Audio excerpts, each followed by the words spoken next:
Good evening, everyone, and welcome to Money Minded here on Soul Sisters 10X platform. My name is Pastor Sharon Hawkins.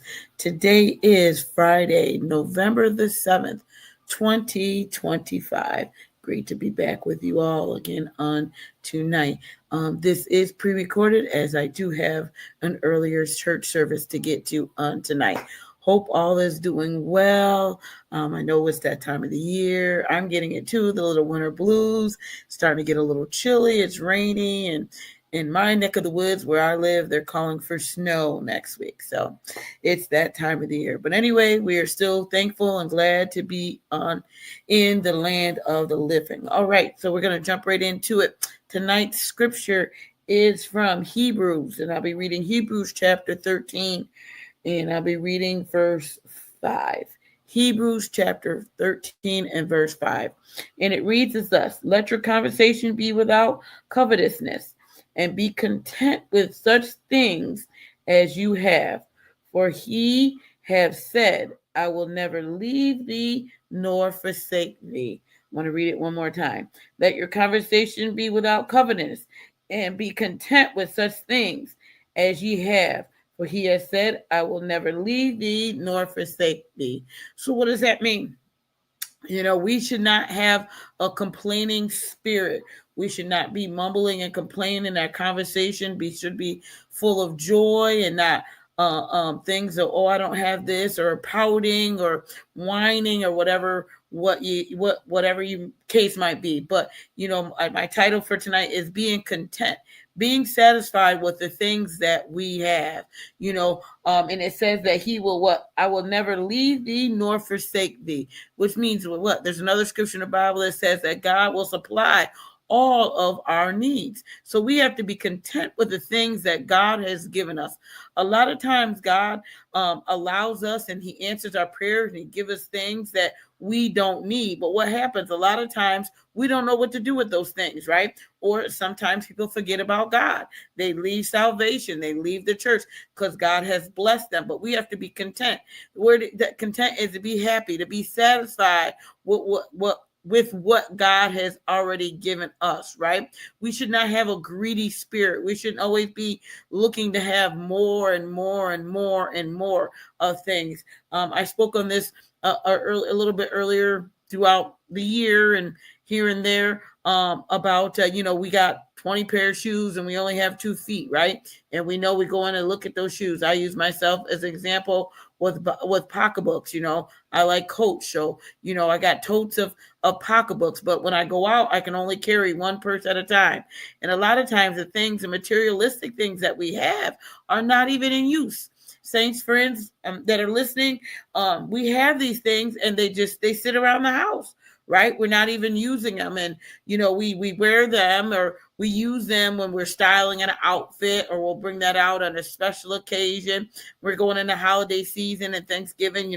People are going to get out their Thanksgiving decor, their turkeys and their fall colors, the orange and the red and the browns, and they're going to decorate their house, their homes for that season, right? And then what happens when that season is over, the decorations go down to get prepared for the next season.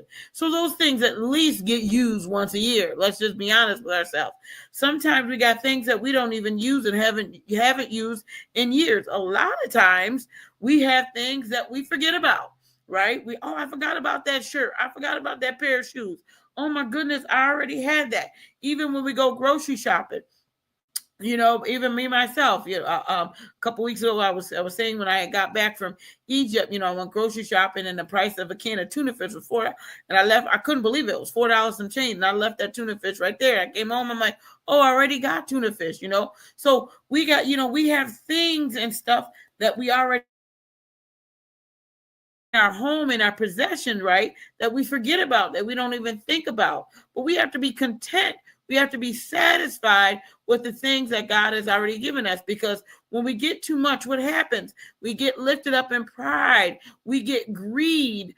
We get greedy. We want more and more and more. We want God to continue to give us more and more and more. And then what happens? Then we start spending above our needs. we start, you know what I mean? We start going, getting ourselves in debt and owing people, and needing to take out loans and credit cards and things that are coming to play, right?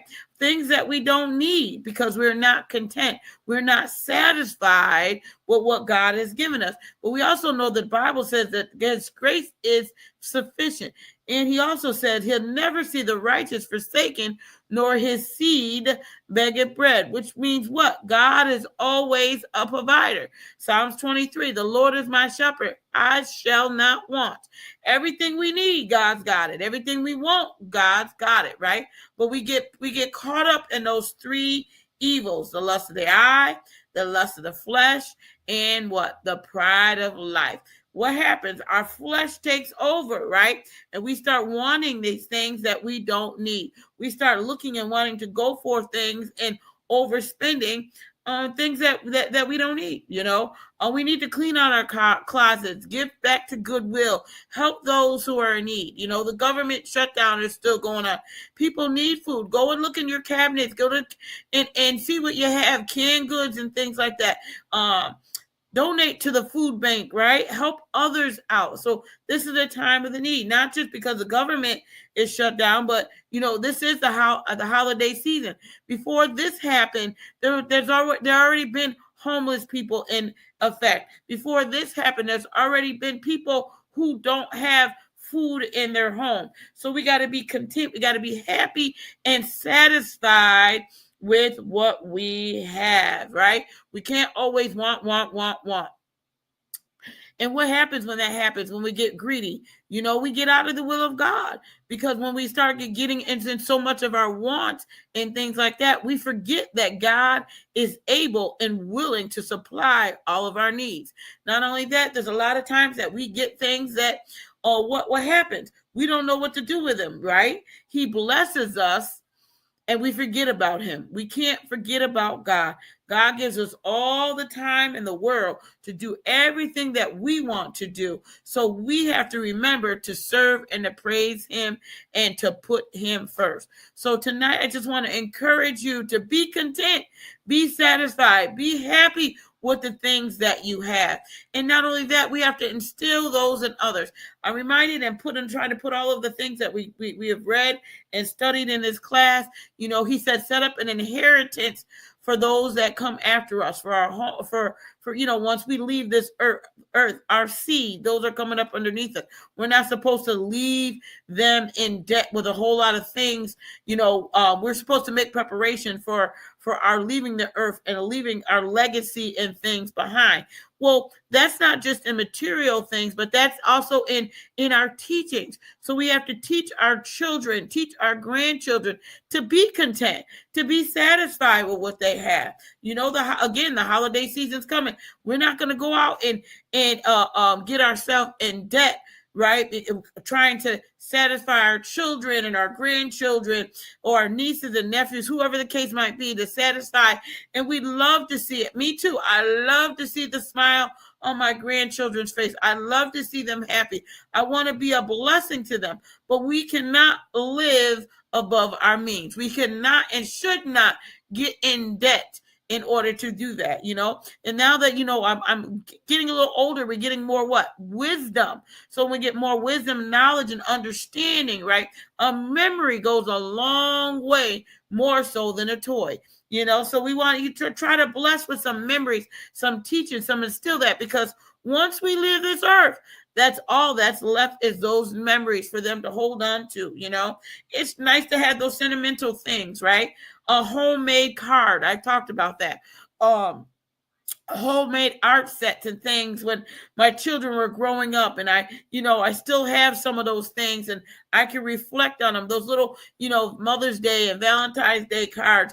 I love you, Mommy, and I love you, Daddy. We got to realize that, you know, we are an impression on our children. So if we're always, you know, our conversation is always grumpy, or if it's always not satisfying, or we're looking and looking and looking for more and more and more, and we're not content, we're actually planting that seed in our children and in our future generations. And that's not a good to leave and the legacy that we want to leave behind. So we want to make sure that we are content and satisfied with what we have, what the Lord has blessed us with. All right, so we want to make sure that we do that. On a financial point on tonight, I wanted to talk a little bit about, obviously, this government shutdown, what's going on in the world, and some things I wanted to share with others in case you didn't know. I know it's the holiday season, and this is the time for us to make those memories, to be content, to spend our time with our loved ones. And a lot of people will be flying. A lot of people will be traveling and things. And I know we all have been hearing about the flights that are being canceled and the delays and whatnot. So again, this is important to know. And I just wanted to share some of the things that I have done my research on in this time of need, right? Again, because I want to be content. So, if you are buying your ticket off of a third party, Priceline, Hotline, whatever, make sure you read all the policies and procedures and things like that. A lot of them are the prices are cheaper, and they're calling it a basic economy. So when you purchase for basic economy, those tickets are cheaper, a lot cheaper, but they don't come with a lot of perks. They don't come with a lot of things. We just experienced that too, where we bought basic economy, and with basic economy, you don't even get to check a bag, right? You get one personal item. So usually if you think in economy, you get to carry, do a carry-on if you're going for a weekend trip or a 2 or 3 day trip where you'll be able to bring a smaller bag and you don't need to check it, right? If you have basic economy, if you are purchasing basic economy, and a lot of these third-party vendors and things like that, even if you go onto their websites, there is no luggage included. So be careful with that, because that's an extra fee. So it's $40. Most airlines start at $40 now for that luggage. So that's an extra $80 that you're spending. So compare the prices. If you are going to purchase that basic economy ticket, right, add $80, maybe even $100 to it for your bag. And it could be something as simple as a carry-on bag that you don't need to check in on. So ask yourself, is it worth it? Are you really saving that money, or do you want to upgrade to that ticket? Now, I did hear today and did my research. A lot of these flights that are getting canceled and whatnot. When you purchase a basic economy ticket, or a lot of times when you purchase from a third party, they are not refundable. They are non-refundable, meaning you will not be able to get your money back. All right. But because of the government shutdown, they are allowing refunds. Okay. So don't let them, say, oh, no. You can't get that because you have the basic economy. They are allowing refunds. So check that out. All right. If you have that basic economy ticket, make sure you go to it. And when I say refunds, I'm not talking about they're going to issue. Don't let them say, oh, we're going to issue credit for a later flight, or you can use at your convenience in the time of need. And we all are in time of need. Right now, with money in the economy, you can get your refund back to you. Okay. So do your research. All right. So sometimes buying basic economy, sometimes buying the cheapest is not the best bang for your buck, because you're going to wind up spending more with it. Okay. Another a rule of thumb is you should always, even if you're buying your ticket off a third party, say you bought on Priceline and you're flying American Airlines, download the American Airline app on your phone. You get a lot of updates. If you're somebody like me who, if I go to Albany to fly out, I have to drive an hour and a half. If I'm going to Syracuse, it's 45 minutes. You don't want to get to the airport 4 hours in advance and find out that your flight has been canceled and you drove all that way. Either way, so download the app and put your third-party vendor number in, and sign up for the text message or sign up for the email, and do that earlier. Unless the government comes to an agreement, in the near future, unfortunately, I can see this happening if throughout the holiday season. Okay. So that way you won't waste your time driving to the airport. A lot of people do that, especially here in upstate New York, where we live at. Sometimes they'll drive to Rochester to get a cheaper flight out, or Buffalo, or New York, or whatnot, if you don't have an airport in the city that you live in. So download that app, so you have that app, and check the app periodically. You can also set up for emails, but if you're somebody like me who gets overflowed with emails at work, you don't tend to pay a lot of attention to your personal email. So you can sign up for the text messaging, okay, as well. You can choose to sign up for more than one, okay? I also saw that on the news this morning that a lot of people are, if their flights and stuff are canceled and they get that refund back, they're able, if you're not, obviously, if you're going across the country, that's a whole different story. But, if it's a 14-hour, 15-hour drive, you may want to consider that. On the good side of that, the gas prices are going down a little bit. So that does help a little bit. Every tiny little bit will help. Not only that, but if you can get that refund back, like I said, for that basic economy ticket, right? That can help you right there with the gas money. And then if you had to break your trip up and leave a day earlier and stay overnight in a hotel because you're retired somewhere, you would have that money to alleviate that expense. So get that money back from that airline. Okay, so these are just suggestions and things that I've heard that I'm trying to share with you during this time of traveling, and to go see and spend time with your family and loved ones. All right, so definitely check those. A lot of times, again, with the basic economy ticket, they were not issuing you a refund or from a third party. The third party may not issue the refund, but if you go to the airline itself, the airline should refund you the money for that ticket, okay? And just be conscientious of if those flights are canceled or not.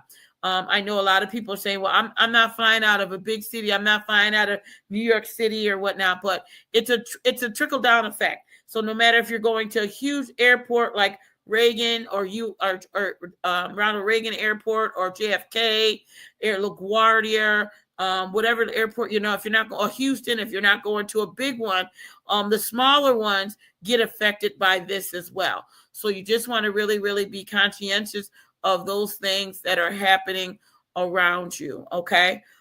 So just be a lookout for that when you are traveling. Okay. So the best way to be, this holiday season with everything that's going on, the best way to get to where you want to be might be driving. I know it's definitely an inconvenience, but by the time you spend 4, 5, 6 hours in the airport waiting or rebooking or trying to figure it out, you could probably be halfway to your destination at that point. Okay. They did say that flying is still safe. I still trust it. I would fly. I also did hear that they are trying their best. If you are doing international flights, those are the flights that they're really, really trying not to cancel, right? Going in and out of the country. So those that are domestic, those are the ones that are in United States of America. Those are the ones that are really getting affected by the government shutdown. All right. So if you're planning on going out of the country, they may, you could or could not come into these issues. I do have some friends. I did see some things on social media that a lot of people, that are traveling to Europe. Unfortunately, those flights and stuff were canceled or delayed. The issue wasn't so much of going to that country. The issue was, if I'm flying to Syracuse to New York, that flight might have been canceled. And by the time I got to New York, now I have to rebook my flight to Europe because I missed my flight going out of the country. So I do see a lot of that happening out there with international flights as well. Thank goodness my 2 trips were for the year or earlier and were not affected. But again, my next international trip is in May. You never know what's going to happen again with the government, but just things to be aware of. So make sure that you are checking all of this information and stuff like that, and be content with it. Not only that, but we want to be nice and we want to be kind when you're working with the people who are trying to rebook you to get you on another flight. Remember, they are just the workers. It is not their fault, going in, having a fit, getting mad, acting indignant, acting unholy, saying things that we shouldn't say. acting the different. No, that's not the thing to do, right? With love and kindness have I drawn thee. So let's learn some patience and contentment throughout this holiday season or the season of struggle that we're going with, instead of taking it out on the workers. Remember what the golden rule is: do unto others as you would have them do unto you. They're just trying to get you where you need to be. Also, remember their frustration. A lot of these people that are working in these places are furloughed. A lot of these people are working and they are not, let me repeat, they are not getting paid. They are still showing up. I know a lot of people are calling out, not going to work. It's so easy for us to say what we would do if we were in that situation, but we just don't know what we would do. I would be calling in too. I'm not going to work and not getting paid, right? But on the other hand, if I don't go to work, if they do decide to pay us back, the money that the time that we missed, am I taking that chance of not getting paid? So it's easy for us to say what we're going to do unless we're in that situation. So let's just try to be content. Let's try to keep our conversation holy. Let's try to keep our actions holy, and just be patient with the workers and everything that's going on